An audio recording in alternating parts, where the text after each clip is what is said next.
김윤경의 생생경제. 안녕하세요. 김윤경입니다. 자동차 보험의 비상급유 서비스를 악용해서요. 1,000만 원에 가까운 공짜주유를 받은 얌체족. 경찰에 붙잡혔습니다. 원래는 연료가 바닥나서 차가 멈추는 비상시에 이용할 수 있는 특약입니다. 근데 이게 추가 가입할 때마다 최대 3번 비상급유를 받을 수가 있다고 해요. 이걸 알고서 일주일 단위로 보험을 갱신을 하면서 악용을 해왔다고 합니다. 참 부지런하기도 하죠. 수상하다고 여긴 보험사가 경찰에 제보해서 꼬리가 잡혔습니다. 해외에서 마약을 직접 구매, 마약도 직구하는 사람들이 생겨나고 있다고 하는데요. 여기에 익명성이 보장되는 전자화폐 비트코인을 악용하고 있다고 합니다. 관세청은 비트코인으로 결제를 하더라도 배송 과정에서 아주 샅샅이 탐지해서 적발을 하고 있다면서 이 비트코인이라는 달콤한 유혹에 빠지지 말아달라라고 당부했습니다. 스마트폰 배달 애플리케이션을 악용해서 술을 구입하는 청소년들도 있다고 합니다. 배달 음식을 시키고 딸려오는 음료를요, 술로 바꿔주세요 라고 하면은 별다른 확인 절차 없이 바꿔서 배달이 된다고 하네요. 근데 현행법상 배달 앱으로 음식만 주문을 해야지 주류를 시키는 것 자체가 불법이라고 합니다. 배달업체도 또 시키는 사람도 잘 알아두시는 게 좋겠죠. 김윤경이 뽑은 오늘의 생생 키워드, 악용입니다. 생생경제가 준비한 오늘의 경제 이슈입니다. 화물용 컨테이너, 집으로 변신할 수 있을까요? 요즘에는 다양성이나 또 가격이나 활용도를 위해서 화물용 컨테이너를 이용해서 집을 짓는 이들이 상당히 늘어나고 있다고 합니다. 제작기간 짧고요. 가격도 저렴하고 또 전보다 내구성도 더욱 강해진 재료를 쓰는 경우가 많아졌다고 하는데 그래도 아무래도 안전성은 좀 걸리는 부분이겠죠. 잠시 후 2부에서 컨테이너로 지은 집에 대한 궁금증을 풀어보겠고요.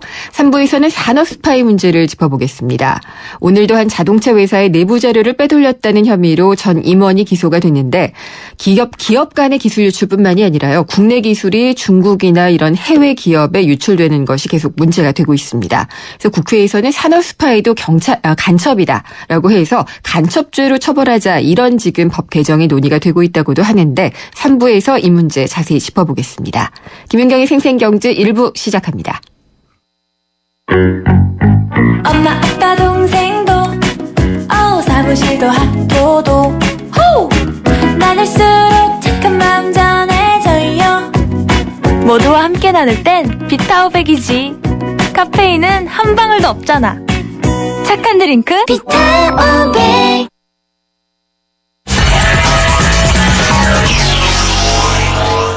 네, 오늘 월요일 증시 어떻게 끝났는지 돌아보겠습니다. SK증권 명동지점 김춘석 부장입니다. 안녕하십니까? 네, 안녕하십니까? 네, 오늘 시장은 어떻게 끝났나요? 아무래도 휴가 후유증이 좀 있는 것 같습니다. 네. 지수는 거래소는 한 10포인트 정도 빠져가지고 2,053으로 끝났고요. 코스닥은 2.92포인트 올라서 561로 끝났습니다. 외국인은 거래소에서 한 23억 정도의 순매수를 보였는데요. 기관이 한 1,670억 정도 팔았고요. 네. 프로그램 매수가 1,180억을 차지를 해서 지난 만기 이후 만기를 넘겨온 물량들을 좀 털어내는 거 아닌가 하는 생각이 들 정도로 많은 물량이 나왔습니다. 그러다 보니까 대형주 위주로 좀 하락을 좀 컸고요. 네. 중소형주들이 좀 반등을 했지만 지수 하락을 맞는 데는 한계가 있었습니다. 휴가 후유증이라고 얘기를 하신 것이 기관의 매도세하고 연결이 좀 되는 부분인가요? 보통 보게 되면 이제 지난 목요일날 옵션 만기일이 있었지 않습니까? 네. 그러니까 원래대로 친다면 15일날이 이제 영업이 됐어야 되는 부분인데 네. 우리나라 광복절이다 보니까 휴일이었고요. 그렇죠. 그게 이제 오늘까지 넘어온 그런 부분이 있고 예. 또 지난 주말에 보게 되면 미국을 비롯한 해외적인 측면에서 또 안 좋은 소식들이 많았죠. 특히 이제 유럽 쪽에서 우크라이나 사태가 다시 재현될 수 있다는 얘기가 들면서 서구 쪽, 특히 유럽 쪽의 독일이라든가 이런 나라들의 경제 성장 자체가 좀 뒤로 물러날 수 있다라는 얘기까지 나오면서 네. 여러 가지 안 좋은 뉴스들이 좀 많이 나왔다는 부분이 오늘 시장을 좀 끌어내는 그런 부분도 있고요. 네. 특히 이제 21일부터죠. 21일부터 23일까지 미국 와이오밍에 있는 잭슨홀 미팅이 있는데 네. 거기에 과연 어떤 말이 나올 것이냐. 거기서 옐런 의장 자체가 조기 금리 인상에 대해서 어떤 얘기 나올 것이냐, 이런 어떤 복합적인 것들이 좀 오늘 뭉쳐가지고요. 네. 좀 하락을 끌어내지 않았나 그렇게 생각이 들고 있습니다. 그렇군요. 또 환율 부분도 영향을 미쳤다 이런 분석도 있는 것 같아요. 지금 환율 같은 부분은 사실은 그 단기적으로 말씀드리기 좀 어려운 부분이 있는데요. 보게 되면 그동안 사실 지지난달까지만 해도 원화가 강세로 가다 보니까 네. 그 부분 자체에 대해서 상당히 우려감이 많았었는데 좀 조정기에 좀 들어오고 있는 그런 부분이 있습니다.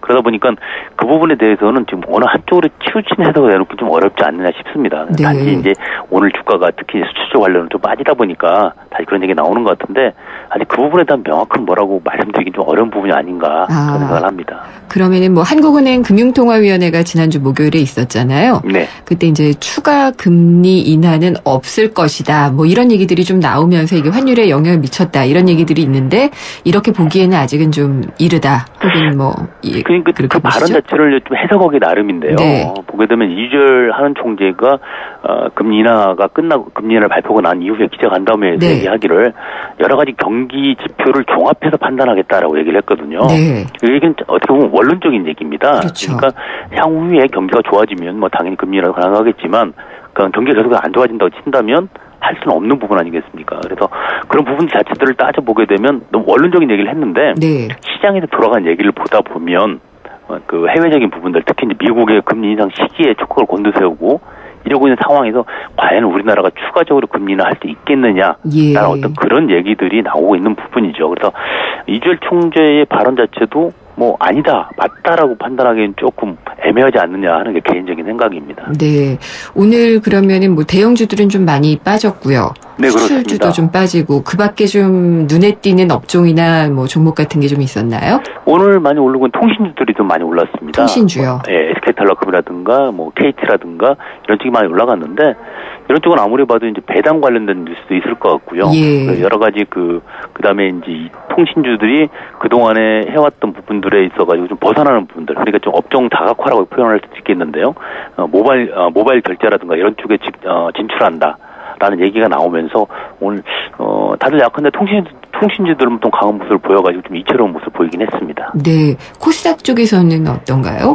코스닥은 오늘도 여전히 이제 뭐 게임주들이 좀 강세를 좀 보였었고요. 네. 눈에 띄는 종목군이라고 딱히 꼽을 수는 없지만 뭐 그렇게 관점을 보였었고, 그리고 이제 몇몇 종목들 예를 들어서 뭐 화장품 관련된 종목이라든가 이런 종목군들이 좀 강세를 보여가지고 눈길을 끌었는데 이 부분을 굳이 꼽자면 뭐 중국 관련이 아닌가라고 꼽을 수가 있는 부분인데요. 네. 뭐 아시는 것처럼 화장품이란 자체는 인류가 존재하는 한 없어질 수는 없다고 얘기하고 있기 때문에 네. 앞으로도 좀 계속 관심권은 두셔야 될 것 같습니다. 중국인들이 많이 사면 더 좋을 테고요. 예, 그렇습니다. 네. 중국 내수 관련도 될 수 예, 있고요. 알겠습니다. 오늘 말씀 잘 들었습니다. 네, 감사합니다. SK증권 명동지점 김춘석 부장이었습니다.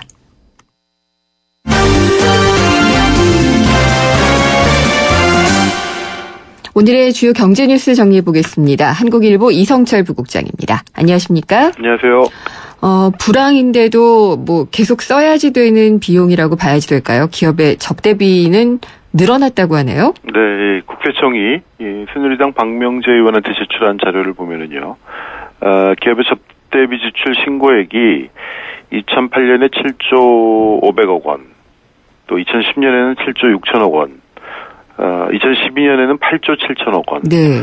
작년 통계가 아직 안 나왔습니다만은 아마 추산을 해보면은 9조 원이 넘었을 것이다. 이렇게 지금 추정이 되고 있습니다. 접대비에는 굉장히 뭐 유형이 뭐 여러 가지가 있는데요. 이제 그 중에 우리가 항상 이제 좀 논란을 삼았던 게 이 소위 룸사롱과 같은 호화 유흥업소 사용이 과연 얼마나 되느냐. 이게, 그러니까 호화 유흥업소에서 쓴 법인카드 사용액이 2010년에 1조 5천억 원에서 조금씩 줄고 있습니다. 그래서 작년 같은 경우에는 1조 2천억 원까지 줄었는데 접대비가 절대적으로 늘었다기보다는요. 네. 아마 이런 식으로 지금 해석이 되고 있는 것 같습니다. 기업들이 요즘은 그 현금을 아예 만질 수가 없습니다.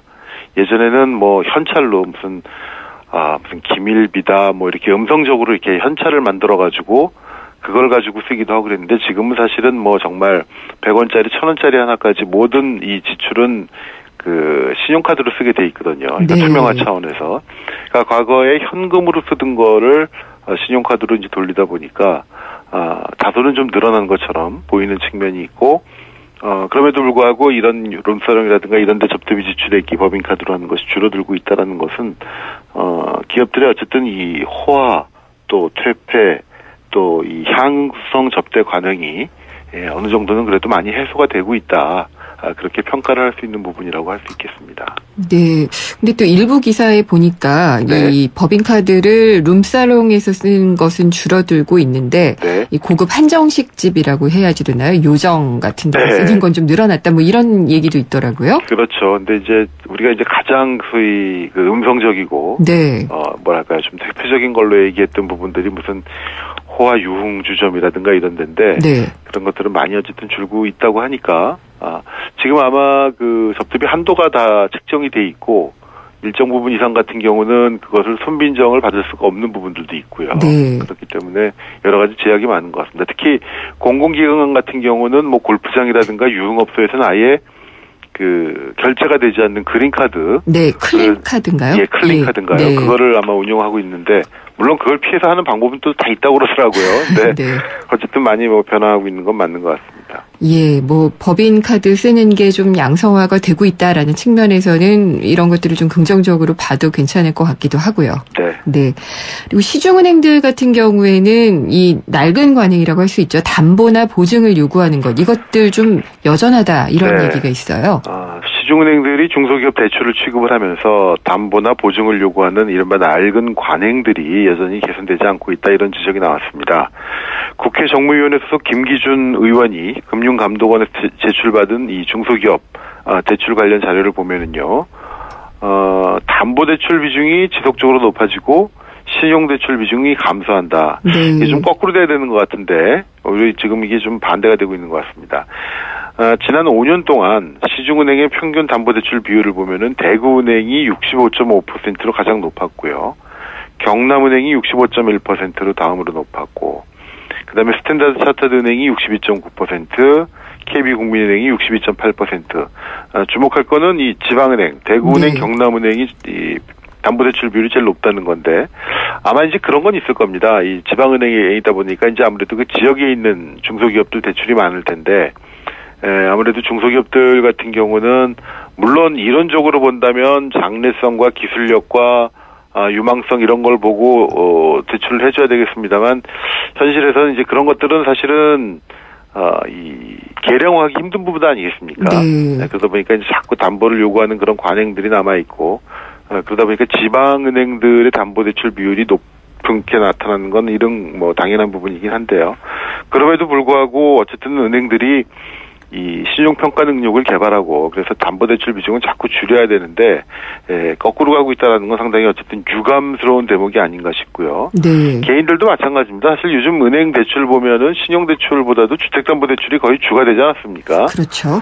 그러니까 사실은 그 개인들의 능력, 개인도 그렇고 중소기업도 그렇고 신용, 장래성 이런 것들을 가지고 봐야 되는데 너무 그 아직도 주먹구구식 그 안전한 담보 위주의 그런 관행이 이어지고 있는 것 같습니다. 네, 또 정부는 뭐 창조 금융 상품 같은 것들을 좀 개발해라 뭐 이런 얘기도 많이 했던 것 같은데 네. 그러려면은 기술에 대한 평가나 뭐 어떤 장래 유망성에 대한 평가나 이런 게 이루어져야 되는데 쉽지는 않다라고 인정은 하지만 개발을 안 하고 있는 것도 사실인 것 같아요. 그렇죠. 그러니까 이게 약간 어떻게 보면 보신주의일 수도 있는데요. 네. 뭐 은행원들은 이제 그런 얘기들을 많이 합니다.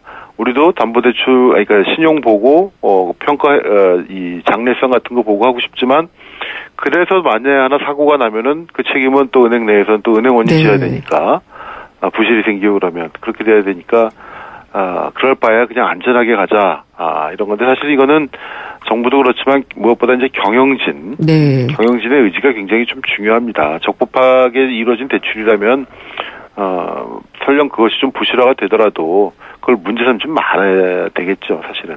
다른 식의 또 위험 회피 노력도 좀 필요하지 않을까 싶기도 하고요. 네. 스마트폰 애플리케이션 예전에는 뭐 이거 하나만 만들어도 그냥 네. 떼돈 번다 이런 얘기가 몇 년 전만 해도 네. 나왔는데 이제는 아니라고 그러죠. 예, 사실 모든 시장이 그런 것 같습니다. 이게 조금만 지나면 모든 사업자들이 글로 뛰어들어가지고 네. 그 시장이 곧 포화가 되는. 그래서 어떻게 보면 이제는 블루오션은 없고 자꾸 레드오션만 이제 늘어나는 그런 상황인 것 같은데 이 스마트폰 애플리케이션, 이른바 앱 시장도 이제 포화 상태에 이르러가지고 앱 개발로는 더 이상 돈 벌기가 어려워졌다 이런 분석이 나왔다고 합니다. 네. 영국 파이낸셜 타임스에 따르면 이 세계적인 컨설팅 회사인 딜로이트가 영국의 스마트폰 사용자들을 대상으로 조사를 해보니까 스마트폰 이용자 10명 중 9명은 새로 출시된 앱을 구매하지 않는다 이렇게 대답을 했다고 합니다. 그리고 31%는 한 달에 단 한 건도 앱을 내려받지 않는다 이런 답도 했다고 합니다. 그리고 전체 평균적인 앱 다운로드는 작년에 2.32개에서 올해는 1.82개로 줄었다고 그러는데 저만 해도 그런 것 같습니다. 처음에 이제 스마트폰 처음 나왔을 때 신기하니까 그렇죠. 뭐 이런 앱도 받아보고 저런 앱도 다 받아보고 했는데 지금은 사실은 뭐가 확실하게 좋다라는 거 외에는 꼭 필요한 거 외에는 거의 받지 않고요.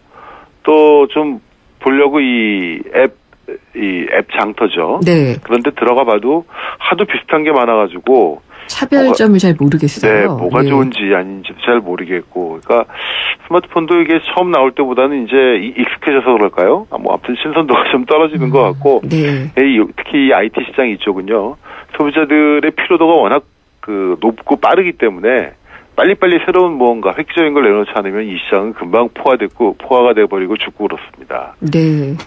그러면은 앱 시장은 일단 포화 상태가 된 걸로 보고 또 다른 시장이 열릴 수 있는 부분을 또 찾아봐야지 되겠네요. 그렇지. 기가 막힌 서비스를 거기다 이제 넣어야겠죠. 비슷비슷한 거 가지고는 이제는 안 된다는 얘기죠. 더 이상은 알겠습니다. 오늘 말씀 잘 들었습니다. 감사합니다. 한국일보의 이성철 부국장이었습니다.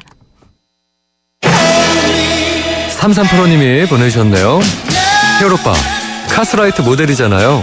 카스라이트 한 박스만 보내주세요. 뿌잉뿌잉. 자, 노래 띄워드립니다. 안 돼. 다 내 거야. 칼로리를 33% 내린 맛있는 맥주. 카스라이트. 왜 뉴트리라이트 더블엑스는 DNA 건강까지 생각할까요? 매일 유해산소가 우리 몸의 DNA를 공격하기 때문이죠. 비타민과 무기질, 식물 영양소를 담은 더블엑스. 항산화를 통해 DNA 건강까지 생각합니다. 80년 식물 영양소 전문가. 건강기능식품 광고입니다. 네, 생생경제 1부 지금까지 함께 하셨고요. 2부에서는 컨테이너집 한번 알아볼까 합니다. 보통은 이제 물건 운송이나 보관용 창고로 많이 쓰이는데 이걸 집 짓는 데 이용하면은 어떤 장점이 있는지 또 안전성에는 혹시라도 문제는 없는지 자세히 알아보도록 하겠습니다. 잠시 후 2부에서 뵙겠습니다. 우리 주위엔 에너지 고수들이 참 많습니다. 집안 조명을 LED로 바꾸는 빛나는 고수. 여름철 실내 적정 온도 26도를 지키는 건강의 고수. 냉방할 땐 문을 꼭 닫는 센스 있는 고수. 오후 2시에서 5시 피크 시간 동안 전기 사용을 자제하는 지키는 고수. 가정에서 사무실, 상점, 사업장까지 에너지 고수가 많은 대한민국이 진짜 에너지 강국입니다. 당신은 어떤 고수인가요? 이 캠페인은 산업통상자원부와 한국석유공사, 에너지관리공단이 함께합니다. 지난 2005년 유엔에서 발표한 자료를 보면 생태계의 멸종 속도는 자연 상태보다 100배에서 1000배 빨라졌고, 이 추세라면 향후 100년 안에 조류의 12%, 포유류의 25%, 양서류의 32%가 멸종할 것으로 전망됩니다. 이처럼 위기에 처한 생물 다양성의 보존을 논의하기 위해 오는 10월 전 세계가 대한민국 평창에 모입니다. 자연의 일부인 우리 인간이 더욱 풍요롭고 안전하게 살아가기 위한 미래를 위한 발걸음. 제12차 생물 다양성 협약 당사국 총회. 환경부가 함께합니다. 오후에 만나는 살맛나는 경제. YTN 라디오 김윤경의 생생경제.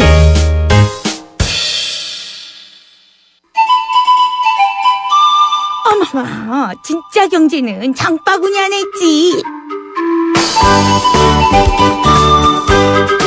발로 뛰는 생생경제가 찾은 구석구석 경제 현장. 장바구니 생생경제.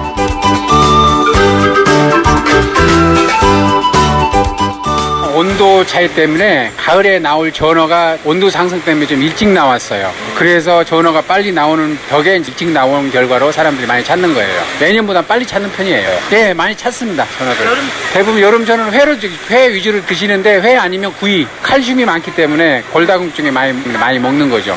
구수한 맛, 전어 매력은 구수하고 담백한 맛이 같이 어우러진다고 봅니다. 가을 전어도 고소하지만 여름 전어도 맛있어요. 올해 좀 일찍 나왔다 그래가지고 전어 먹으러 왔어요. 다른 거보다 근데 가을 때랑 뭐 이게 전어가 기름진 것 때문에 먹잖아요. 근데 그게 거의 비슷한 것 같아요 지금. 그리고 조금 더 연한 것 같고 여름이. 여름에도 먹을 수 있구나 라는 기쁨 그게 있고 전어는 비리잖아요. 전어 짱입니다. 네, 우리 생활 속 경제 현장 살펴보는 시간이죠. 장바구니 생생경제. 오늘은 박화영 리포터가 우리 식탁에 빨리 찾아온 가을 전어, 아니 여름 전어 소식을 전해드렸습니다. 전어 할 때 이 전자가 돈전자인 거 아세요? 이게 그 양반, 천민이라고 얘기하는 그렇고, 일반인들, 이런 사람들이 다 즐길 수 있다. 이게 그 돈을 정말 상관하지 않고 사 먹는다 해서 전어라고 얘기를 하더라고요. 전어 굽는 냄새에 집 나갔던 며느리 돌아온다. 또 이 며느리와 관련된 또 얘기가 있던데 며느리가 친정간 사이에 시부모님들이 문 잠가놓고 전어 드신다고 합니다. 그만큼 맛있다는 얘기인데 올해는 가격도 좀 작년보다 많이 낮아졌고요. 수온 상승 때문에 여름 전어가 많아졌다고 합니다. 건강에도 좋다고 하니까 며느리뿐만 아니라 모든 분이 다 즐기셨으면 좋겠습니다. 세상의 베이스가 되다 포스코 협찬으로 김윤경의 생생경제 2부 시작하겠습니다. 참여 방법 알려드릴게요. YTN 라디오 앱 예스를 통해서 들어오셔도 되고요. 짧은 문자는 50원, 긴 문자는 100원이 부과되는 휴대전화 우물정의 0945번. 트위터는 YTN_이코노미고요. 페이스북은 YTN 라디오 이코노미입니다. 그리고 웹사이트로 들어오셔도 됩니다. 여러분의 많은 의견 기다리겠습니다. 잘생겼다 우리 모두 잘생겼다 잘생긴 데 무슨 이유 필요한가요 기죽지만 힘을 내봐 그대로도 잘생겼어 챙겨줘서 고마워요 잘생겼다 황대역 LGA SK텔레콤 젠틀 스파클링을 만나본 적 있는가 밀어붙이지 않고 부드럽게 긴장하지 않고 여유롭게 밋밋하지 않고 상쾌하게 이것이 바로 부드러운 거품 깔끔한 상쾌함 영국의 젠틀 스파클링 브랜드 슈엡스 김윤경의 생생경제. 네, 속보 들어온 사실이 있어서 좀 알려드려야 될 것 같은데요. 서울 송파구 석촌 지하차도에서 이게 땅이 파여서 생기는 빈 공간이죠. 싱크홀이 2개가 발견이 됐다고 합니다. 싱크홀 2개가 발견됐다고 하는데 이게 앞으로 어떻게 될지 좀 지속적으로 뉴스를 지켜봐야지 될 것 같네요. 그리고 저희 핫이슈 인터뷰로 넘어가도록 하겠습니다. 컨테이너 하면은 대부분 이제 물건을 운송을 하거나 보관용 창고로 쓰거나 이런 이미지로 많이 떠올리실 텐데 최근에는 컨테이너가 집으로도 많이 쓰이고 있다고 합니다. 컨테이너 하우스라고 부르는데요. 컨테이너로 만든 집이 과연 어떤 모습일지, 이게 지속적으로 내가 살 수 있는 집으로서의 역할도 할 수 있는지 이런 점들이 좀 많이 궁금한데요. 컨테이너 전문 제작업체에서 오랫동안 일해오신 주식회사 엘림의 김구현 대표를 전화로 연결했습니다. 대표님 안녕하십니까? 예, 안녕하십니까? 네, 컨테이너 집 만드는 사업을 얼마나 하셨어요? 저는 컨테이너에 몸담은 지는 한 25년째 이렇게 하고 있습니다. 컨테이너에 몸담은 지는 25년. 예. 그럼 컨테이너 하우스에 몸담으신 지는 얼마나 됐나요? 컨테이너 하우스는 최근에 이제 90년도 후부터니까 한 10년 정도 넘었습니다. 아, 그렇군요. 근데 이 컨테이너로 집을 많이들 짓고 있나요? 컨테이너 이동식 집이라고 해서요. 네. 만들 수 있습니다. 예. 그러면은 이 컨테이너 하우스를 이용하는 최근의 트렌드라든지 이런 게 있을까요? 현재는 이제 젊은 층에서 많이 사용을 하려고 하는데요. 네. 주말 농장이나 이런 데서 주택용 이동식 주택으로 많이 사용을 하고 있습니다. 예. 그러면은 컨테이너 이 하우스에 대한 주문량도 현장에서 체감하시기에 어떠세요? 많이 늘었어요? IMF 이후에는 많이 늘었다가요. 네. 최근에 경기 침체로 조금 최근에는 약간 좀 줄은 추세입니다. 현재는. 아, IMF 이후에 늘었던 거는 어떤 이유에서였을까요? 네, 경기가 좀 어려웠지 않습니까? 그때는. 네. 그래서 건물 짓기는 어렵고 한데 주말 농장이나 이제 펜션 같은 데를 이동식 주택으로도 많이 이렇게 쳐서 활용을 했습니다. 네, 그리고 최근에는 조금 약간 좀 주춤한 그런 상황이기도 하고요. 네, 주춤은 하지만 꾸준히 나가고 있습니다. 네, 25년 동안 컨테이너 보셨으니까 정확하게 아실 것 같은데요. 네네. 이게 화물용 컨테이너 그리고 집 짓는 컨테이너는 이게 완전히 다른가요? 예, 저 주변에서 여러분들이 많이 보시는 거는 운송용 컨테이너라고 하는데요. 그거는 이제 외수용 컨테이너라고 하고요. 가깝게 보이시는 건설 현장이나, 또 가정용 식당 같은 데 주변에서 보는 거는 내수용 컨테이너라고 하는데요. 네. 외수용과 내수용은 완전히 다르죠. 네, 외수용은 현재 우리나라보다는 이렇게 중국으로 많이 이전을 한 상태입니다. 인건비 문제 때문에. 네. 예, 내수용 컨테이너는 이전하기가 좀 어렵죠. 주문 생산을 해야 되기 때문에. 네. 그래서 국내에서는 내수용 컨테이너라고 하는 우리가 가깝게 쓸 수 있는 이동식 주택이나 컨테이너를 내수용 컨테이너라고 합니다. 그러면은 재료가 다른가요? 재료는 좀 다르죠. 내수용 컨테이너, 수출용 컨테이너는 이제 범사부터 좀 틀린데요. 네. 철판은 똑같지만 사용하는 자재가 좀 다릅니다. 예. 자재도 다르고 혹시 뭐 두께나 이런 것도 다르고 그래요? 예, 물론이죠. 두께도 다르고요. 네. 공정도 다르고 그렇습니다. 아, 그렇군요. 튼튼하기로 치면은 뭐 어떤 게 더 튼튼하다 이렇게 단순 비교할 수 있나요? 튼튼하다고 하는 거는 이제 아무래도 강도 면에서 이제 수출용 컨테이너가 어디에 충격에도 조금 보완이 돼야 되기 때문에 좀 단단하다고 볼 수는 있죠. 하지만 내수용 컨테이너도요. 방법은 좀 다르겠지만 사용하는 자재가 좀 다르겠지만 방법은 비슷하기 때문에 크게 다르지 않습니다. 네. 그래서 이 아까 얘기를 하신 것처럼 주말 농장에서 잠깐 좀 사용하기 위해서라든지 이렇게 해서 컨테이너 집을 많이 짓는다고 들었는데요. 네네. 이걸 어떻게 짓는 거예요? 컨테이너를 그냥 주문하면은 그게 오면 집이 되는 건가요? 컨테이너하우스는 이게 짓는다는 표현보다는요. 네. 이동식 주택이라고 말씀드렸지 않습니까? 예? 공장에서 이제 주문 제작 생산을 해서 이동을 해서 갖다 설치해놓고 짓는 겁니다. 아, 그러니까 어떤 식으로 만들어달라라고 주문을 하면은 아예 완성된 형태로 오는군요. 그렇습니다. 그래서 전에도 뭐 일회용 집이 있냐 없냐 하는 것도 매스컴에 한번 이렇게 했은 적이 있었는데요. 이동을 해서 갖다 설치하는 거라고 표현을 하면 맞을 것 같습니다. 네, 그러면은 대체로 원룸형인가요? 아니면은 방이 따로 있을 수도 있나요?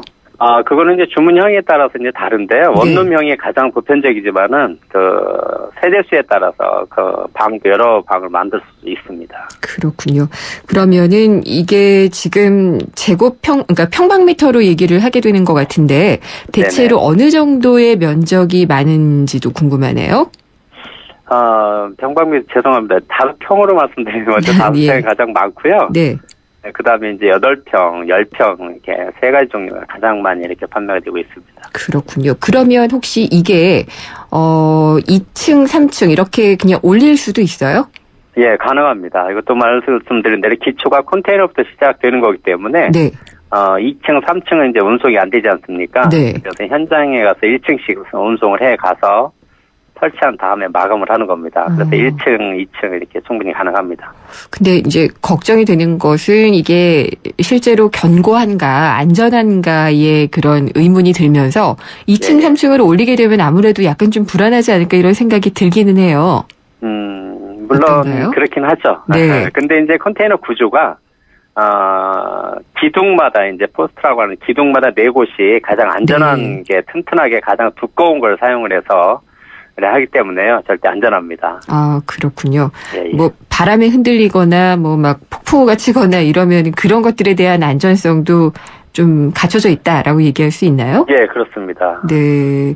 그리고 이게 전에는 뭐 이런 소식들도 있었어요. 이렇게 그냥 세컨드 하우스나 뭐 주말 농장용 집이 아니라 정말 생계를 위해서 살았는데 화재가 나서 이 단열재 같은 게 뭐 안 들어가고 그렇잖아요. 단열재나 아니면 이런 재료들이요.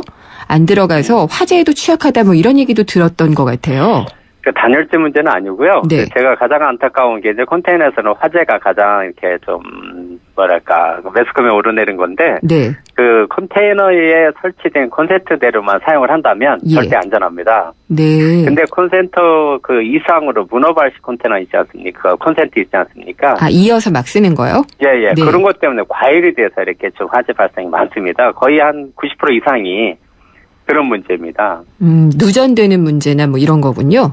그렇습니다. 과열되게 사용을 해서 컨테이너에 들어오는 전기 용량 5kg라면 5kg 이상을 쓰면 별도로 또 시설을 해야 되는데 그냥 그 이상으로 컨테이너 내부에서 쓰기 때문에 가야 되기 때문에 그런 문제가 발생되기는 합니다. 그러면 지어졌을 때에 쓸 수 있는 전력 사용량 정도라면은요. 그러면은 그냥 뭐 하루 이틀 자는 데는 큰 문제 없을 것 같기는 한데 조금 더 거주를 하려고 그러면 혹시 모자라거나 그렇진 않아요? 그런 문제는 절대 아니고요. 제가 말씀드린 거는 이제 그 기본적으로 우리나라에서 규정에 전기선을 몇 스퀘어 이상 쓰라고 하는 그런 규정을 다 지키고 있기 때문에 가정용에서 쓰는 것은 절대는 없는데 제가 말씀드린 가열 전자제품이나 뭐 크게 쓰는 히터 같은 거를 그 이상으로 거기에 들어 용량 이상으로 썼을 때 가열이 된다는 말씀입니다. 그렇군요. 그리고 이제 컨테이너 집 하면은 저렴한 시공비 이런 또 연관 검색어가 나오더라고요. 네네. 예. 얼마나 드나요, 시공비는? 시공비는 그 기초부터 말씀드려 100만 원에서 150만 원 선이면 주거용으로도 충분히 이렇게 제작을 할 수 있습니다. 100만 원에서 150만 원 정도요? 네네. 기본으로는 100만 원부터 시작을 해서요. 그러면 한 10평 정도라면은 1000만 원에서 1500만 원 정도겠네요? 네, 그렇습니다. 네. 예. 그러면 내 집 갖는 게 상당히 저렴한 가격에? 네, 조금 저렴하죠. 예, 그렇군요. 그리고 아까 단열재 문제 조금 짚어보다가 다시 다른 질문으로 넘어갔었는데요. 컨테이너 하면은 아무래도 또 그럴 것 같아요. 이게 여름에는 많이 가열돼서 옥탑방처럼 왜 뜨거워질 수 있을 것 같고요. 겨울에는 추워지는 것으로부터 나를 방어해주는 이런 것도 좀 약하지 않을까 이런 생각은 드는데 어떤가요? 네, 컨테이너의 가장 이제 취약점이 그건데요. 철판이기 때문에 이제 뜨겁고 차가운데 저는 개인적으로 그 아파트를 축소해서 판다고 생각을 하고 이렇게 판매를 하고 있습니다. 네. 근데 추운 것은 단열재 문제지 않습니까? 예. 네, 단열재는 우리나라에 참 여러 가지가 있는데요. 단열재 선택을 잘한다고 하면 그 문제는 해결될 것 같습니다. 그러면은 그렇게 비교해 주시면은 편할 것 같은데요. 기존에 우리가 살고 있는 공동주택, 아파트 같은 경우와 컨테이너 주택의 경우에 뭐 온도를 뭐 비교를 해봤더니 이런 정도로 잘 된다. 보온도 잘 되고 냉방도 잘 된다. 이렇게 얘기하실 수 있는 게 있을까요? 그거는 테스트를 이렇게 해본 건 없지만은요. 컨테이너 같은 경우도 어떻게 보면 밀폐된 공간이에요. 네. 단열재를 좀 두껍게 한다고 하면 아파트처럼 온도가 뭐 상당히 좀 따뜻할 것이고 안 추울 것이고 단열재를 조금 스티로폴이 30mm부터 이렇게 나오거든요. 한 예로. 네. 스티로폴을 얇은 걸 한다면 춥겠고 두꺼운 거를 2중 단열, 3중 단열 한다면 안 춥겠죠. 단열의 두께 때문에 그런 차이가 좀 있는 것 같습니다. 이건 돈을 더 쓰냐 마냐의 문제일 수도 있겠네요. 네네. 그 컨테이너 건축물 같은 경우에 뭐 이런 분들께 추천한다라고 좀 얘기할 수 있는 대상이 있을까요? 컨테이너를 이제 이동식 주택 말씀하시는 건가요? 예, 컨테이너 하우스 자체요. 이동식. 네네. 예. 아까 말씀드린 대로 주말 용장이나 짧은 주거를 좀 하신다든가 사용하다가 또 이동을 좀 하고 싶으신 분들이라면 추천을 좀 강추를 합니다. 예, 이동을 염두에 두시는 분들.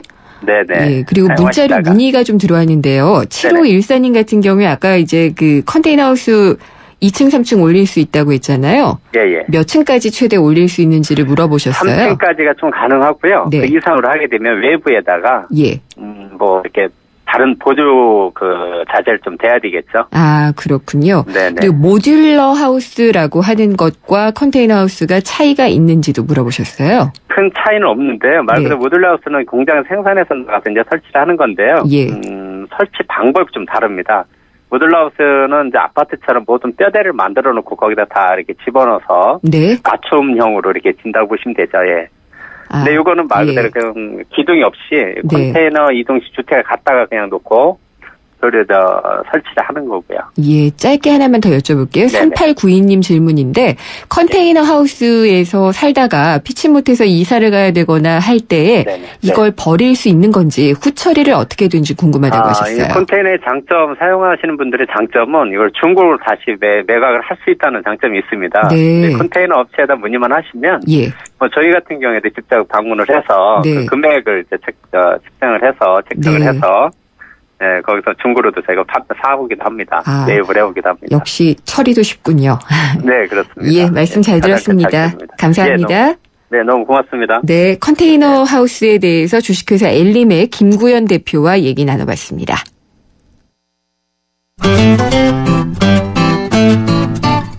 생생경제를 다양하게 만나는 방법. YTN 라디오 앱 예스와 웹사이트 김윤경의 생생경제 또는 트위터 YTN_이코노미로 실시간 듣기와 다시 듣기를 하실 수 있고 방송 내용에 대한 문의와 의견을 주실 수 있습니다.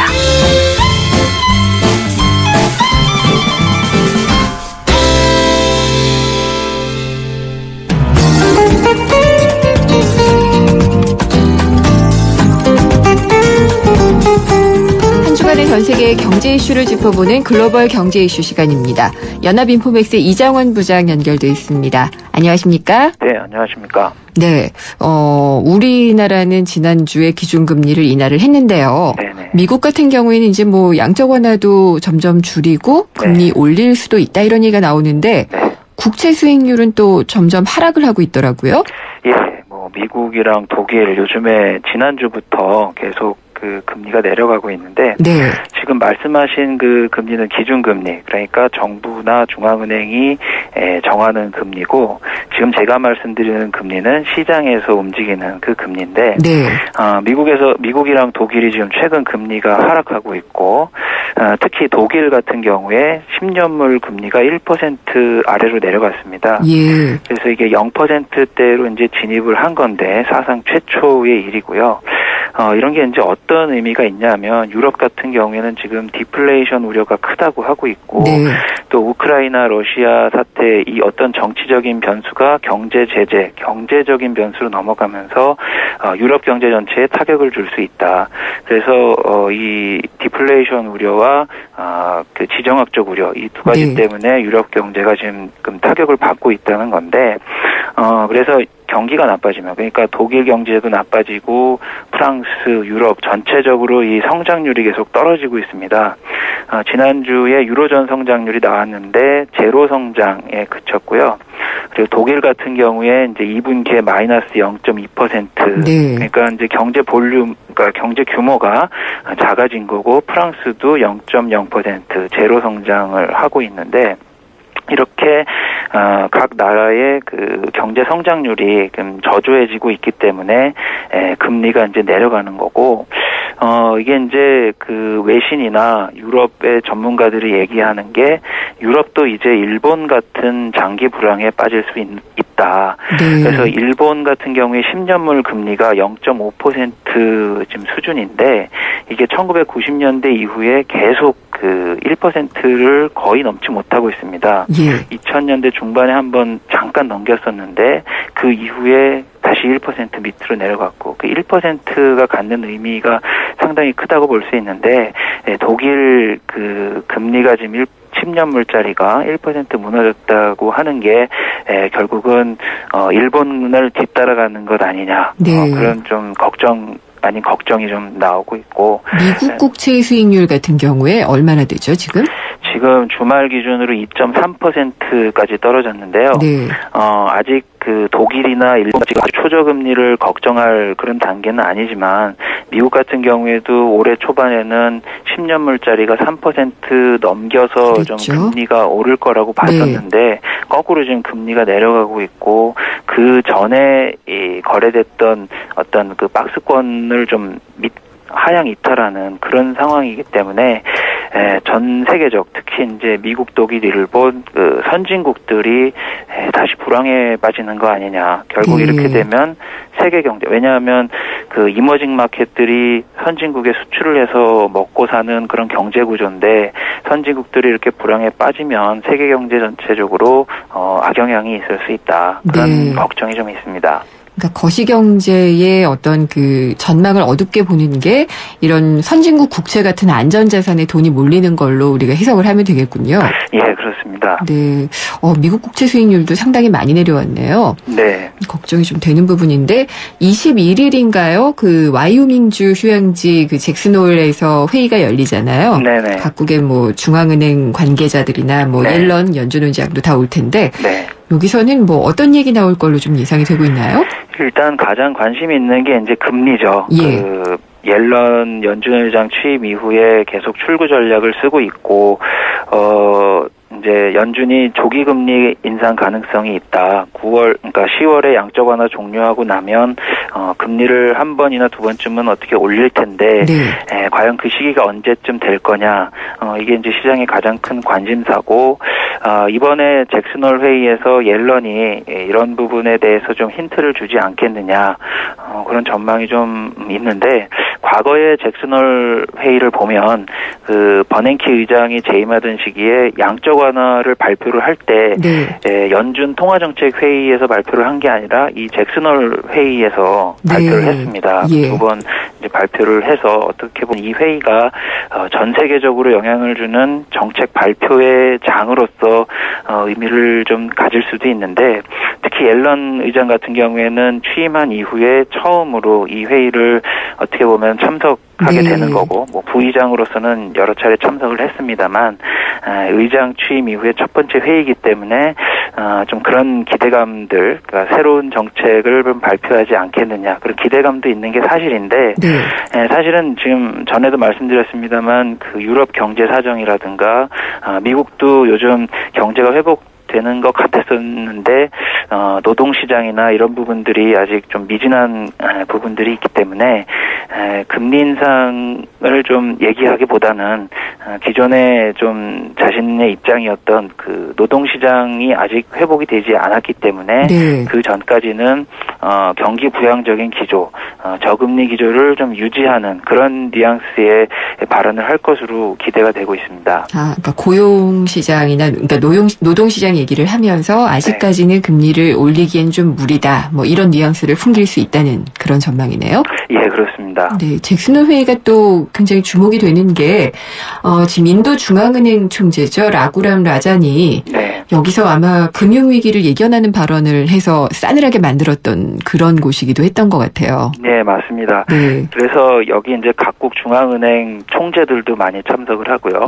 선진국, 이머징 마켓 다 이제 참석을 하고 또 경제 전문가, 학자들 다 나와서 어떻게 보면은 뭐 난상 토론을 이제 하게 되는데 그 과정에서 연준의 정책을 비판하는 그 목소리도 나올 수 있고 그런 부분들이 이제 세계 금융시장에 영향을 주는 그런 경우도 좀 있을 수 있고 또 학자들 같은 경우에 연준의 반대 의사를 나타내는 그런 학자들이 있는데 그런 학자들의 좀 발언도 좀 주목할 필요가 있고 여러모로 좀 관심이 가는 회의라고 볼 수 있습니다. 네. 그리고 조지 소로스 오랜만에 다시 또 외신 헤드라인에 나오는 것 같은데 미국 증시가 하락할 것을 보고 베팅을 하고 있다고 하더라고요. 예, 이 소로스가 산 금융상품부터 좀 소개를 드리면요. S&P 500 ETF 풋옵션이라는 건데요. S&P 500은 이제 미국을 대표하는 주가지수고 ETF는 상장지수 펀드라고 그래서 이 S&P 500을 따라가는 그 펀드를 얘기합니다. 풋옵션 같은 경우에는 주가가 내릴 것으로 예상을 하고 사는 상품을 얘기하는데 결론적으로 얘기하면은 S&P 500 지수가 내려갈 것을 예상하고 이러한 금융 상품을 샀다 이렇게 좀 정리를 할 수 있는데요. 이 풋옵션을 소로스가 그동안 160만 주를 가지고 있었는데 최근에 1130만 주 정도 그러니까 10배 이상 이 주식을 이제 늘린 거고요. 금액으로는 한 2조 2천억 원 정도 이제 매입을 한 건데 말씀하셨듯이 앞으로 미국 증시가 하락할 것으로 본다는 그런 뜻으로 받아들일 수 있고요. 특히 이제 10월에 양적 완화 종료가 마무리가 되면 더 이상 경기 부양책이 없기 때문에 미국 증시, 그러니까 돈으로 올랐던 미국 증시가 결국에는 하락세로 돌아설 거다. 그런 좀 예상을 하는 거 아니냐 이렇게 좀 볼 수 있는 거고요. 알겠습니다. 1차, 2차 양적 완화가 이제 미국이 과거에 했었는데 그 양적 완화가 마무리가 됐을 때 미국 증시가 모두 빠졌어요. 하락세를 이제 보였기 때문에 이번 3차 양적 완화가 끝나는 10월 이후에도 주가가 좀 하락하지 않겠느냐. 최근에 미국 증시가 좀 너무 많이 올라서 고평가 논란이 있는데 이런 것과 맞물려서 특히 이제 소로스 같은 경우에는 뭐 쪽집게라는 그 별명이 있을 그렇죠. 정도로 예.